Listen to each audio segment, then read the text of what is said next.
Hi, my name is Krystle Cooper, and I'm the Director for Private Sector Development here at the Millennium Challenge Account-Liberia. The major benefit of the management services contract between the Liberian government and the private firm that was contracted is that it will allow us to more efficiently expand access to affordable, reliable electricity in the country. We'll be able to increase the speed of connections. We'll be able to implement stronger financial controls for the corporation, and we will also be able to put more resources towards the training and capacity development, both technical and management of the LEC Liberian staff. The contract between the private firm and the LEC actually places capacity building and training plan at the forefront of the contract. The firm is to produce within the first 90 days of commencement a draft plan, which must then be submitted to the Liberian government through the LEC Board of Directors.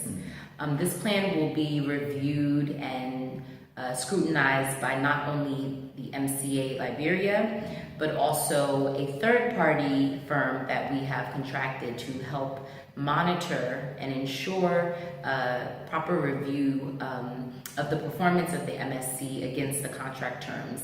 But the LEC Board of Directors has the final approval authority on that plan prior to its implementation.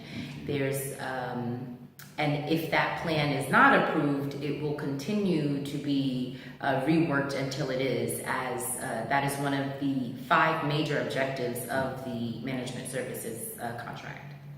Absolutely, the LEC is a public and wholly owned utility by the Liberian government. The management services contract does not change that.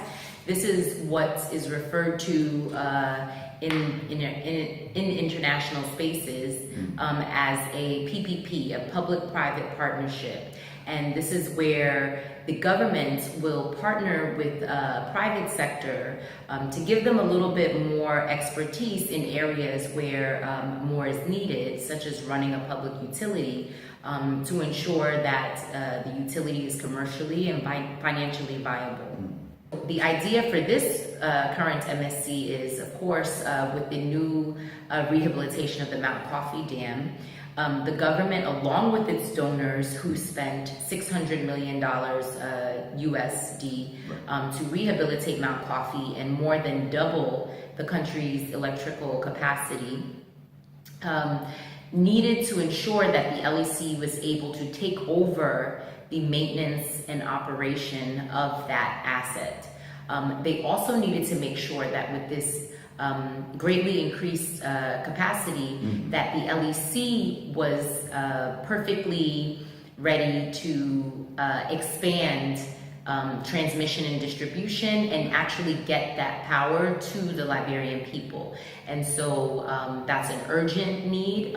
It impacts health, it impacts education, it impacts small businesses and therefore our economy. And so after much consultation with experts, with donors, the government decided that the best way to be able to get LEC prepared to do these things that I mentioned would be to enter into another management services contract with a firm that could not only provide the capacity building in technical capabilities and management capabilities to the Liberian staff, but also had experienced managing a utility similar to LEC. So they had worked in a space where maybe there was a previous conflict, where there was very little infrastructure and very little access to electricity.